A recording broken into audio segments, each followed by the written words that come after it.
ಸ್ನೇಹಿತರೆ, middle East ಯುದ್ಧ ಭಾರತದ ರೂಪಾಯಿಗೆ ದೊಡ್ಡ ಶಾಕ್ ಕೊಟ್ಟಿದೆ. ಇದೇ ಮೊದಲ ಬಾರಿಗೆ 95 ರೂಪಾಯಿ ಕ್ರಾಸ್ ಮಾಡಿದ್ದು ಹೊಸ ದಾಖಲೆ ಬರೆದಿದೆ. ಇತ್ತ ಇಸ್ರೇಲ್ ಮತ್ತು ಇರಾನ್ ಹೊಡೆದಾಟ ಭಯಾನಕ ರೂಪವನ್ನು ಪಡ್ಕೊಂಡಿದೆ. ಈಗ ಇರಾನ್ ಇಸ್ರೇಲ್ನ ಪ್ರಮುಖ ಆಯಿಲ್ ರಿಫೈನರಿಯನ್ನೇ ಸುಟ್ಟು ಹಾಕಿದೆ. ಈ ನಡುವೆ ಪಾಕ್ ವಿದೇಶಾಂಗ ಸಚಿವ ಇಶಕ್ ದರ್ ವೇದಿಕೆಯಲ್ಲೇ ಜಾರು ಬಿದ್ದಿದ್ದು ಆ ವಿಡಿಯೋ ವೈರಲ್ ಆಗ್ತಾ ಇದೆ. ಒನ್ ಬೈ ಒನ್ ನೋಡ್ತಾ ಹೋಗೋಣ. ಮೊದಲಿಗೆ ಭಾರತದ ರೂಪಾಯಿಗೆ ಬಿದ್ದಿರೋ ಐತಿಹಾಸಿಕ ಶಾಕ್ ಹೊಡೆತ ಅದನ್ನ ನಿಮಗೆ ಎಕ್ಸ್ಪ್ಲೈನ್ ಮಾಡ್ತೇವೆ.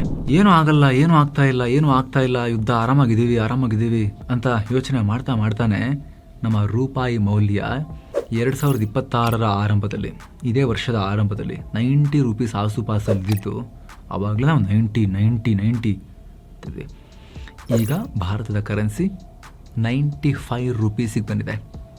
$1ಗೆ 95 ರೂಪಾಯಿ ಕೊಡಬೇಕು. ಮಿಡಲ್ ಈಸ್ಟ್ನ ಸಂಘರ್ಷ ಮುಖ್ಯ ಕಾರಣ. ಜಾಗತಿಕ ತೈಲ ಪೂರೈಕೆಗೆ ಭಾರಿ ಸಮಸ್ಯೆ ಆಗಿದೆ. ಕಚ್ಚಾ ತೈಲದ ಬೆಲೆ ಏರಿಕೆಯಾಗ್ತಿದೆ. ಇದರಿಂದ ಜಾಗತಿಕ ಮಾರುಕಟ್ಟೆಯಲ್ಲಿ ಭಾರಿ ಏರಿಳಿತ.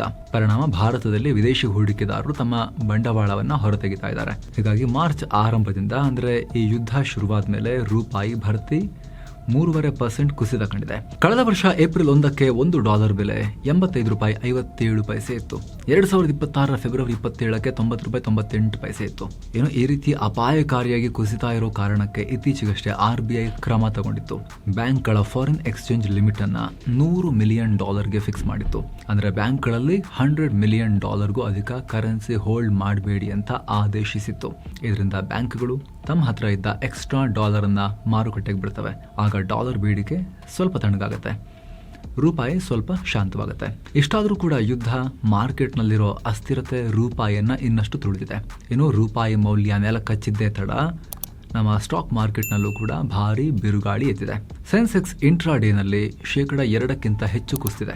ಇತ್ತ ನಿಫ್ಟಿ ಕೂಡ 2.14% ಕರಗಿದೆ. 2020ರ ಮಾರ್ಚ್ ನಂತರ ಸ್ಟಾಕ್ ಮಾರ್ಕೆಟ್ನಲ್ಲಿ ಈ ಪರಿ ಕುಸಿತ ಆಗಿರೋದು ಇದೇ ಮೊದಲು. ಅಷ್ಟೇ ಅಲ್ಲ, ಈ ಬಾರಿಯ ಆರ್ಥಿಕ ವರ್ಷದಲ್ಲಿ ರೂಪಾಯಿ ಬರೋಬ್ಬರಿ 10% ಕುಸಿದಿದೆ. 2023ರ ನಂತರ ಬಾಂಡ್ ಮಾರ್ಕೆಟ್ ಕೂಡ ಅತಿ ದೊಡ್ಡ ನಷ್ಟವನ್ನ ಎದುರಿಸ್ತಾ ಇದೆ. ಹೀಗಾಗಿ ಸಂಘರ್ಷ ಹೀಗೆ ಕಂಟಿನ್ಯೂ ಆದರೆ ಮುಂದಿನ ದಿನಗಳಲ್ಲಿ ರೂಪಾಯಿ ಮೌಲ್ಯ 100ರ ಗಡಿ ದಾಟೋ ಎಲ್ಲ ಸಾಧ್ಯತೆ ಇದೆ ಅಂತ. ಹಾಗೇನಾದರೂ ಆದರೆ ನಿಮ್ಮ ಜೇಬು ಇನ್ನಷ್ಟು ಸುಡಬಹುದು. ಯಾಕಂದ್ರೆ ನಮ್ಮ ದೇಶ ಬಹುಪಾಲು ಕಚ್ಚಾ ತೈಲವನ್ನ ವಿದೇಶದಿಂದ ಆಮದು ಮಾಡಿಕೊಳ್ಳುತ್ತೆ. ಸೊ ಹೊರ ದೇಶಗಳಿಗೆ ಹೆಚ್ಚಿನ ಹಣ ಕೊಡಬೇಕು. ಆಗ ಪೆಟ್ರೋಲ್, ಡೀಸೆಲ್ ಬೆಲೆ ಏರಿಕೆಯಾಗಿ ಸಾಗಾಟದ ವೆಚ್ಚ ಹೆಚ್ಚಾಗಿ ದಿನಬಳಕೆ ವಸ್ತುಗಳ ಬೆಲೆನೂ ದುಬಾರಿಯಾಗುತ್ತೆ. ಎರಡನೇದು, ನಾವು ಹೊರಗಡೆಯಿಂದ ತರಿಸ್ಕೊಳ್ಳೋ ಎಲೆಕ್ಟ್ರಾನಿಕ್ ವಸ್ತುಗಳು, ಕಂಪ್ಯೂಟರ್, ಚಿನ್ನದ ಬೆಲೆ ಏರಿಕೆಯಾಗುತ್ತೆ. ಏನು ವಿದೇಶದಲ್ಲಿ ಹೈಯರ್ ಎಜುಕೇಷನ್ ಮಾಡ್ತಿರೋರಿಗೂ ಕೂಡ ಇದು ಸಮಸ್ಯೆ ಆಗ್ಬೋದು. ಆದರೆ ಕೆಲ ಸೆಕ್ಟರ್ಗಳಿಗೆ ಲಾಭ ಕೂಡ ಆಗುತ್ತೆ. ಸಾಫ್ಟ್ವೇರ್, ಫಾರ್ಮಾ ಮತ್ತು ಗಾರ್ಮೆಂಟ್ಸ್ ನಂತಹ ರಫ್ತುಗಳಿಗೆ. ಯಾರೆಲ್ಲ ಸರ್ವಿಸಸ್ನ ವಿದೇಶಗಳಿಗೆ ಎಕ್ಸ್ಪೋರ್ಟ್ ಮಾಡ್ತಾರೋ, ಗೂಡ್ಸ್ ಅನ್ನ ಎಕ್ಸ್ಪೋರ್ಟ್ ಮಾಡ್ತಾರೋ ಅವರಿಗೆ ಇದರಿಂದ ಅಡ್ವಾಂಟೇಜ್ ಆಗ್ಬೋದು. ನಮ್ಮ ರಫ್ತು ಚೀಪ್ ಆಗುತ್ತೆ. ಜೊತೆಗೆ ಅಮೆರಿಕ ಅಥವಾ ದುಬೈನಂಥ ವಿದೇಶಗಳಲ್ಲಿರೋ NRIಗಳು ಅವರ ಕುಟುಂಬಕ್ಕೆ ಡಾಲರ್ನಲ್ಲಿ ದುಡ್ಡು ಕಳಿಸಿದಾಗ ಇಲ್ಲಿನವರಿಗೆ ಮೊದಲಿಗಿಂತ ಹೆಚ್ಚು ರೂಪಾಯಿ ಕೈ ಸೇರುತ್ತೆ.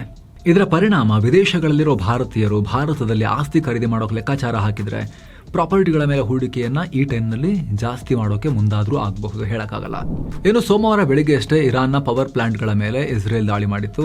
ನಿಮ್ಗೆ ಆಲ್ರೆಡಿ ಮಾಹಿತಿ ಕೊಟ್ಟಿದ್ವಿ. ಈಗ ಅದಕ್ಕೆ ಇರಾನ್ ಪ್ರತಿ ದಾಳಿ ಮಾಡಿದೆ. ಇಸ್ರೇಲ್ನ ಹೈಫಾ ನಗರದಲ್ಲಿರೋ ಆಯಿಲ್ ರಿಫೈನರಿಗೆ ಮಿಸೈಲ್ ನುಗ್ಸಿದೆ. ಇದರ ಪರಿಣಾಮ ದೊಡ್ಡ ಬೆಂಕಿ ಕಾಣಿಸ್ಕೊಂಡಿದ್ದು. ಬಜಾನ್ ಪ್ಲಾಂಟ್ನಲ್ಲಿ ದಟ್ಟವಾದ ಹೊಗೆ ಕಾಣಿಸ್ಕೊಂಡಿದೆ. ಯುದ್ಧ ಶುರುವಾದ ಈ 1 ತಿಂಗಳಲ್ಲಿ ಹೈಫಾ ಆಯಿಲ್ ರಿಫೈನರಿಯಲ್ಲಿ ಈ ರೀತಿ ಬೆಂಕಿ ಕಾಣಿಸ್ಕೊಂಡಿರೋದು ಇದು 2ನೇ ಸಲ. ಬೆಂಕಿ ಹತ್ತಿಕೊಂಡ ತಕ್ಷಣವೇ ಅದನ್ನು ಆರಿಸುವಲ್ಲಿ ಅಗ್ನಿಶಾಮಕ ಸಿಬ್ಬಂದಿ ಯಶಸ್ವಿಯಾಗಿದ್ದಾರೆ. ಆದರೆ ಭಾರಿ ಡ್ಯಾಮೇಜ್ ಆಗಿದೆ ಅನ್ನೋ ಮಾಹಿತಿ ಸಿಗ್ತಾ ಇದೆ. ಗಮನಿಸಬೇಕಾದ ಸಂಗತಿ ಅಂದರೆ ಇಸ್ರೇಲ್ ಹತ್ರ ಇರೋದೇ ಒಟ್ಟು 2 ಮೇಜರ್ ಆಯಿಲ್ ರಿಫೈನರಿಗಳು. ಒಂದು ಅಶ್ದೋದ್ ರಿಫೈನರಿ, ಇನ್ನೊಂದು ಬಜಾನ್ ಗ್ರೂಪ್ ರಿಫೈನರಿ. ಈ ಬಜಾನ್ ಗ್ರೂಪ್ ಇಸ್ರೇಲ್ನ ಅತಿ ದೊಡ್ಡ ರಿಫೈನರಿ. ಆಮೇಲೆ ರಿಲಯನ್ಸ್ನ ಜಾಮ್ನಗರ್ ರಿಫೈನರಿ ಇದೆಯಲ್ಲ, ಹಾಗೆ ಅಲ್ಲಿಗೆ ಇರಾನ್ ಮಿಸೈಲ್ ಹಾಕಿದೆ. ಇದರ ಪರಿಣಾಮ ಈಗ ಇಸ್ರೇಲ್ ಇನ್ನಷ್ಟು ರೊಚ್ಚಿಗೆದ್ದು ಇರಾನ್ನ ಇತರ ಎನರ್ಜಿ ಇನ್ಫ್ರಾಸ್ಟ್ರಕ್ಚರ್ ಮೇಲೂ ಕೂಡ ದಾಳಿ ಶುರು ಮಾಡುತ್ತೆ. ಟ್ರಂಪ್ರ 10 ದಿನಗಳ ಪಾಸ್ ಜಸ್ಟ್ ಜೋಕ್ ಆಗಿ ಹೋಗಿದೆ. ಆಲ್ರೆಡಿ ಅವರು ಹೊಡೆಯೋಕೆ ಶುರು ಮಾಡಿಬಿಟ್ಟಿದ್ದಾರೆ ಇಸ್ರೇಲ್ನವರು ಎನರ್ಜಿ ಇನ್ಫ್ರಾ ಮೇಲೆ, ಪವರ್ ಇನ್ಫ್ರಾ ಮೇಲೆ. ಇನ್ನು ಸ್ನೇಹಿತರೆ, ಫುಲ್ ಚಾರ್ ಧಾಮ್ ಯಾತ್ರೆ, 13 ದಿನಗಳ ಯಾತ್ರೆ, ಆಲ್ ಇನ್ಕ್ಲೂಸಿವ್ ಪ್ಯಾಕೇಜ್ ಇಲ್ಲಿದೆ ನೋಡಿ. ಸೀನಿಯರ್ ಸಿಟಿಸನ್ಸ್ ಯಾರಾದರೂ ಇದ್ರೆ ಅವರಿಗೆ ಎಕ್ಸ್ಟ್ರಾ ಸ್ಪೆಷಲ್ ಕೇರ್ ಕೂಡ ಇರುತ್ತೆ. ಆಸಕ್ತರು ಕಾಲ್ ಮಾಡಿ ಹೋಗಿ ಬರ್ಬೋದು. ಇನ್ನೊಂದು ಕಡೆ ಹೆಜ್ಬುಲ್ಲಾ ಮತ್ತು ಇಸ್ರೇಲ್ ಸಂಘರ್ಷ ಕೂಡ ಜೋರಾಗ್ತಿದೆ. ಈಗ ಇದೇ ಹೈಫಾ ನಗರದಲ್ಲಿರೋ ಇಸ್ರೇಲ್ ನೌಕಾನೆಲೆ ಟಾರ್ಗೆಟ್ ಮಾಡಿ ಹೆಜ್ಬುಲ್ಲಾಗಳು ದಾಳಿ ಮಾಡಿದ್ದಾರೆ. ಇದಕ್ಕೆ ಇಸ್ರೇಲ್ ಕೂಡ ಪ್ರತಿದಾಳಿ ಮಾಡಿದೆ. ದಕ್ಷಿಣ ಲೆಬನಾನ್ನ ಬಾರಶಿತ್ ಮತ್ತು ಹನಾವಿಯಾ ಪ್ರದೇಶಗಳ ಮೇಲೆ back to back air strike ಮಾಡಿದ್ದಾರೆ. ಫೆಬ್ರವರಿ 28ನೇ ತಾರೀಕು ಶುರುವಾದ ಯುದ್ಧದಲ್ಲಿ ಇದುವರೆಗೆ 261 ಇಸ್ರೇಲಿ ಯೋಧರು ಗಾಯಗೊಂಡಿದ್ದಾರೆ ಅಂತ ಇಸ್ರೇಲ್ ಸೇನೆ ಹೇಳಿಕೊಂಡಿದೆ. ಹಾಗೆ 6,008 ಇಸ್ರೇಲಿ ಪ್ರಜೆಗಳು ಗಾಯಗೊಂಡಿದ್ದಾರೆ. ಈ ಪೈಕಿ 121 ಜನ ಇನ್ನೂ ಆಸ್ಪತ್ರೆಯಲ್ಲಿ ಚಿಕಿತ್ಸೆ ಪಡಿತಾ ಇದ್ದಾರೆ. ಕಳೆದ 24 ಗಂಟೆಯಲ್ಲೇ 232 ಗಾಯಾಳುಗಳು ಹಾಸ್ಪಿಟಲ್ಗೆ ಅಡ್ಮಿಟ್ ಆಗಿದ್ದಾರೆ ಅಂತ ಇಸ್ರೇಲ್ನ ಆರೋಗ್ಯ ಸಚಿವಾಲಯ ಮಾಹಿತಿ ಕೊಟ್ಟಿದೆ. ಆದರೆ ಸೈನಿಕರ ಸಾವು ನೋವಿನ ಬಗ್ಗೆ ಇನ್ನಷ್ಟೇ ಕ್ಲಾರಿಟಿ ಕೊಡಬೇಕು. ಏನೋ ಟ್ರಂಪ್ ಪದೇ ಪದೇ ಡೀಲ್ ಆಗ್ತಿದೆ ಅಂತ ಹೇಳ್ತಿದ್ರು ಕೂಡ ಇರಾನ್ ಅದನ್ನು ಅಲ್ಲಗಳಿತಾನೇ ಬರ್ತಾ ಇದೆ. ಇರಾನ್ ವಿದೇಶಾಂಗ ವಕ್ತಾರ ಇಸ್ಮಾಯಿಲ್ ಬಖೈ ಈ ಬಗ್ಗೆ ಮಾತನಾಡಿದ್ದಾರೆ. ನಾವಾಗೆ ಯಾವುದೇ ಮಾತುಕತೆಗೆ ಹೋಗಿಲ್ಲ, ಅಮೆರಿಕನೇ ಮಧ್ಯವರ್ತಿಗಳ ಮೂಲಕ ಮಾತುಕತೆಗೆ ಬನ್ನಿ ಅಂತ ಕರೀತಿದ್ದಾರೆ. ಆದರೆ ಅವರ ಬೇಡಿಕೆಗಳು ಓವರ್ ಆಯಿತು, ಅತಿಯಾಗಿವೆ, ಸರಿಯಾಗಿಲ್ಲ ಬೇಡಿಕೆಗಳು. ಸೊ ನಾವು ಅಮೆರಿಕದೊಂದಿಗೆ ಯಾವುದೇ ಡೀಲ್ ಮಾಡ್ತಾ ಇಲ್ಲ, ನೇರ ಮಾತುಕತೆಯನ್ನು ನಡೀತಾ ಇಲ್ಲ ಅಂತ ಹೇಳಿದ್ದಾರೆ. ಏನೋ ಪಾಕಿಸ್ತಾನದ ಮಧ್ಯಸ್ಥಿಕೆ ಬಗ್ಗೆನೂ ಬಖಾಯಿ ಖಾರವಾಗಿ ಪ್ರತಿಕ್ರಿಯೆ ಕೊಟ್ಟಿದ್ದಾರೆ. ಪಾಕಿಸ್ತಾನ ಮಾಡ್ತಿರೋ ಮೀಟಿಂಗ್ಗಳಿಗೂ ನಮಗೂ ಸಂಬಂಧ ಇಲ್ಲ, ಅದು ಅವರದೇ ಸ್ವಂತ ಫ್ರೇಮ್ ವರ್ಕ್, ಅದರಲ್ಲಿ ನಾವು ಪಾಲ್ಗೊಂಡೇ ಇಲ್ಲ. ಟ್ರಂಪ್ ಆಡಳಿತ ಪದೇ ಪದೇ ತಮ್ಮ ನಿಲುವನ್ನು ಚೇಂಜ್ ಮಾಡ್ತಿರ್ತಾರೆ. ಅವ್ರನ್ನ ಅಮೆರಿಕದ ಜನರೇ ನಂಬಲ್ಲ, ಇನ್ನು ನಾವೆಲ್ಲಿ ನಂಬೋದು? ನೆರೆಹೊರೆ ರಾಷ್ಟ್ರಗಳಿಗೆ ಯುದ್ಧ ನಿಲ್ಲಬೇಕು ಅನ್ನೋ ಕಾಳಜಿ ಇರೋದು ಒಳ್ಳೆಯದೇ, ಆದರೆ ಈ ಯುದ್ಧ ಶುರು ಮಾಡಿದ್ದು ಯಾರು ಅನ್ನೋದನ್ನು ಅವರು ಮರಿಬಾರ್ದು ಅಂತ ಪಾಕಿಸ್ತಾನಕ್ಕೆ ಇವರು ಚೆನ್ನಾಗಿ ಮುಖದ ಮೇಲೆ ಚಿಮಾರಿ ಹಾಕಿದ್ದಾರೆ. ಇನ್ನು ಭಾನುವಾರ Pakistan, Saudi Arabia, Turkey, Egypt ರಾಷ್ಟ್ರಗಳ ಫಾರಿನ್ ಮಿನಿಸ್ಟರ್ಗಳ ನಡುವೆ ಮೀಟಿಂಗ್ ನಡೆದಿತ್ತು.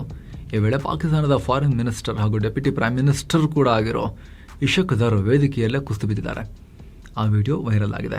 ಈ ಕಾರ್ಯಕ್ರಮಕ್ಕೆ ಬಂದಿದ್ದ ಈಜಿಪ್ಟ್ನ ಮಿನಿಸ್ಟರ್ ಬದ್ರ್ ಅಬ್ದೆಲ್ಲಾಟಿ ಅವರನ್ನ ಸ್ಟೇಜ್ಗೆ ಕರೆಯುವಾಗ ಈ ಘಟನೆಯಾಗಿದೆ. ಅವರು ಬೀಳ್ತಿರೋ ದೃಶ್ಯ ಕ್ಯಾಮರಾದಲ್ಲಿ ಸರಿಯಾಗಿದೆ. ಆದರೆ ಬಿದ್ದ ತಕ್ಷಣ ಆಮೇಲೆ ಏನೂ ಆಗಿಲ್ಲ ಅನ್ನೋ ಥರದಲ್ಲಿ ಮತ್ತೆ ನಿಂತ್ಕೊಂಡಿದ್ದಾರೆ. ಆಮೇಲೆ ತಮ್ಮ ಅತಿಥಿಯೊಂದಿಗೆ ನಗ್ನಗ್ತಾನೆ ಮಾತಾಡಿ ಫೋಟೋ ಕೂಡ ತೆಗೆಸ್ಕೊಂಡಿದ್ದಾರೆ. ನಂತರ ಪೇನ್ ಕಿಲ್ಲರ್ ತಿಂದು ಇಡೀ ಕಾರ್ಯಕ್ರಮ ಪೂರೈಸಿದ್ದಾರೆ. ನಂತರ ಆಸ್ಪತ್ರೆಗೆ ಹೋದಾಗ 75 ವರ್ಷದ ಇಶಕ್ ದರ್ ಭುಜಕ್ಕೆ ಫ್ರ್ಯಾಕ್ಚರ್ ಆಗಿರೋದು ಗೊತ್ತಾಗಿದೆ. ಮೂಳೆಯಲ್ಲಿ ಕ್ರ್ಯಾಕ್ ಆಗಿದೆ ಅಂತ ಹೇಳಿ ಅವರ ಮಗ ಹೇಳಿದ್ದಾರೆ. ಅಷ್ಟಕ್ಕೂ ಬಿದ್ದಿದ್ಯಾಕೆ ಮನುಷ್ಯ ಸ್ಪಷ್ಟಪಡಿಸಿಲ್ಲ. ಇನ್ನೊಂದು ಕಡೆ ಈ ಸಂಘರ್ಷದ ಪರಿಣಾಮ ಎದುರಿಸೋಕೆ ಯುರೋಪಿಯನ್ ಯೂನಿಯನ್ ಭಾರಿ ತಯಾರಿ ಮಾಡಿಕೊಳ್ತಾ ಇದೆ. ಮಂಗಳವಾರ EU ಸದಸ್ಯ ರಾಷ್ಟ್ರಗಳ ಇಂಧನ ಸಚಿವರೆಲ್ಲ ಮೀಟಿಂಗ್ ಮಾಡಿದ್ದಾರೆ. ಇದರಲ್ಲಿ ಮುಂದಿನ ದಿನಗಳಿಗೆ ಎಷ್ಟು ಗ್ಯಾಸ್ ಬೇಕಾಗುತ್ತೆ, ಅದರ ಪೂರೈಕೆ ಹೇಗೆ ಎಲ್ಲವನ್ನ ಚರ್ಚೆ ಮಾಡ್ತಾ ಇದ್ದಾರೆ. ಸದ್ಯ ಇರಾನ್ ಯುದ್ಧ ಶುರುವಾದಾಗಿನಿಂದ ಯುರೋಪ್ನಲ್ಲಿ ಗ್ಯಾಸ್ ಬೆಲೆ 70% ಏರಿಕೆಯಾಗಿದೆ. ಹಾರ್ಮುಜ್ ಜಲಸಂಧಿಯನ್ನು ಬಂದ್ ಮಾಡಿದ ಕಾರಣ ಗಲ್ಫ್ನಿಂದ ಗ್ಯಾಸ್ ಸರಬರಾಜು ಆಗ್ತಾ ಇಲ್ಲ. ಹೀಗಾಗಿ ಮುಂದಿನ ನಿರ್ಧಾರ ಏನು ತಗೋಬೇಕು ಅಂತ ಇವರು ಚರ್ಚೆ ಮಾಡ್ತಾರೆ. ಅಷ್ಟೇ ಅಲ್ಲ, ಈಗ ಆಲ್ರೆಡಿ ಸದಸ್ಯ ರಾಷ್ಟ್ರಗಳಿಗೆ ಕೆಲ ಸೂಚನೆಗಳನ್ನು ಕೂಡ ಕೊಡಲಾಗಿದೆ. ಎಲ್ಲರೂ ಒಟ್ಟಿಗೆ ನಿರ್ಧಾರ ತಗೊಳ್ಳೋಣ, ಇಂಥ ಬಿಕ್ಕಟ್ಟಿನ ಟೈಮ್ನಲ್ಲಿ ಯಾವುದೇ ದೇಶ ಪ್ರತ್ಯೇಕ ನಿರ್ಧಾರಗಳನ್ನು ಮಾಡಬಾರ್ದು, ಇದರಿಂದ ಮಾರ್ಕೆಟ್ ಮೇಲೆ ಗಂಭೀರ ಪರಿಣಾಮ ಉಂಟಾಗುತ್ತೆ ಅನ್ನೋ ಸೂಚನೆ ಕೊಟ್ಟಿದ್ದಾರೆ. ಇನ್ನು ಅಮೆರಿಕದ ಟಾಪ್ ಎಕನಾಮಿಸ್ಟ್ ಜೆಫ್ರಿ ಸ್ಯಾಕ್ಸ್ UAEಗೆ ಒಂದು ದೊಡ್ಡ ವಾರ್ನಿಂಗ್ ಕೊಟ್ಟಿದ್ದಾರೆ. ಅಮೆರಿಕ ಮತ್ತು ಇಸ್ರೇಲ್ ಜೊತೆ ಸೇರಿ UAE ಏನಾದರೂ ಇರಾನ್ ವಿರುದ್ಧ ಯುದ್ಧಕ್ಕೆ ಇಳಿದ್ರೆ ಅಪಾಯ ಕಾದಿದೆ. ಇಡೀ ದುಬೈ ಸರ್ವನಾಶ ಆಗ್ಬೋದು. ಕೇವಲ ದುಬೈ ಮಾತ್ರವಲ್ಲ, ಅಬುದಾಬಿಯಂತಹ ಫೇಮಸ್ ಸಿಟಿಗಳು ಕೂಡ ನಾಮಾವಶೇಷ ಆಗೋ ಸಾಧ್ಯತೆ ಇದೆ ಅಂತೇಳಿ ವಾರ್ನಿಂಗ್ ಕೊಟ್ಟಿದ್ದಾರೆ. ದುಬೈ ಮತ್ತು ಅಬುದಾಬಿ ರೆಸಾರ್ಟ್ ಏರಿಯಾಗಳು, ಪ್ರವಾಸಿ ತಾಣಗಳು, ಮಿಸೈಲ್ ಸಿಸ್ಟಮ್ಗಳಿಂದ ರಕ್ಷಣೆ ಒಳಗಾಗಿರೋ ಪ್ರದೇಶಗಳಲ್ಲ. ಇಲ್ಲಿ ಶ್ರೀಮಂತ ಜನರು ಪಾರ್ಟಿ ಮತ್ತು ಹಣ ಮಾಡೋಕೆ ಬರ್ತಾರೆ. ಹೀಗಿರುವಾಗ ಈ ನಗರಗಳು ಯುದ್ಧಕ್ಕೆ ಎಂಟ್ರ್ ಆದರೆ ಅವರೊಂದಿಗೆ ಯಾಕೆ ಬರ್ತಾರೆ? ಯುದ್ಧ ಪೀಡಿತ ಆದರೆ ಎಲ್ಲದೂ ಸೋರೋದು ಬೇರೆ. ಬಟ್ ನಿಮ್ಮ ಕೀ USP ಇದೆಯಲ್ಲ ದುಬೈದು, UAEದು, ರಿಚ್ ಪೀಪಲ್ ಪ್ಲೇಸ್, ಶ್ರೀಮಂತರು ಹೋಗಿ ಆರಾಮಾಗಿರ್ಬೋದಲ್ಲಿ ಅಂಥೇಳಿ, ವರ್ಲ್ಡ್ ಎಕನಾಮಿಕ್ ಹಬ್ ಅಂತ, ಅದಕ್ಕೆ ಧಕ್ಕೆ ಆಗುತ್ತೆ, ಡ್ಯಾಮೇಜ್ ಆಗುತ್ತೆ, ಹುಷಾರಂತ ವಾರ್ನಿಂಗ್ ಕೊಟ್ಟಿದ್ದಾರೆ. ಇನ್ನು ಅಮೆರಿಕ ಮತ್ತು ಇಸ್ರೇಲ್ನೊಂದಿಗೆ ಲಿಂಕ್ ಹೊಂದಿದ್ರು ಅಂತ ಹೇಳಿ ಇರಾನ್ನಲ್ಲಿ ಇಬ್ಬರನ್ನ ಮರಣದಂಡನೆಗೆ ಗುರಿಪಡಿಸಲಾಗಿದೆ. ಮುಜಾಹಿದೀನ್ ಎ ಖಲ್ಕ್ ಅನ್ನೋ ಈ ಸಂಘಟನೆ ಇರಾನ್ ವಿರುದ್ಧ ಶಸ್ತ್ರಾಸ್ತ್ರ ಹಿಡಿದು ಬಂಡಾಯ ಎದ್ದಿತ್ತು. ಇವರೆಲ್ಲ ಇಸ್ರೇಲ್ನ ಪ್ರಾಕ್ಸಿಗಳು ಅಂತ ಹೇಳಿ ಈ ರೀತಿ ಮಾಡಿದ್ದಾರೆ. ಸೊ ಸ್ನೇಹಿತರೆ, ಇದಾಗಿತ್ತು ಈ ಕ್ಷಣದ ಮಿಡಲ್ ಈಸ್ಟ್ನ ಎಲ್ಲ ಯುದ್ಧದ ಹಾಗೂ ಅದಕ್ಕೆ ಸಂಬಂಧಪಟ್ಟ ಅಪ್ಡೇಟ್ಸ್. ಮುಂದೆ ಕೂಡ ಟೈಮ್ಲಿಯಾಗಿ ಮಾಹಿತಿಯನ್ನು ತಲುಪಿಸ್ತಾನೆ ಇರ್ತೀವಿ. ಸ್ನೇಹಿತರೆ, ದಯವಿಟ್ಟು ಸಬ್ಸ್ಕ್ರೈಬ್ ಮಾಡಿ. ಹಾಗೆ ಆಸಕ್ತ ವೀಕ್ಷಕರು ವಿಡಿಯೋ ಕೆಳಗಿರೋ ಜಾಯಿನ್ ಬಟನ್ ಮೂಲಕ ಮಸ್ಮಗ ಪ್ರೀಮಿಯಂ ಮೆಂಬರ್ಸ್ ಕೂಡ ಆಗ್ಬೋದು. ಆಸಕ್ತರು ಚೆಕ್ ಮಾಡ್ಬೋದು. ಮತ್ತೆ ಭೇಟಿ ಆಗ್ತಿರೋಣ. ನಮಸ್ತೆ.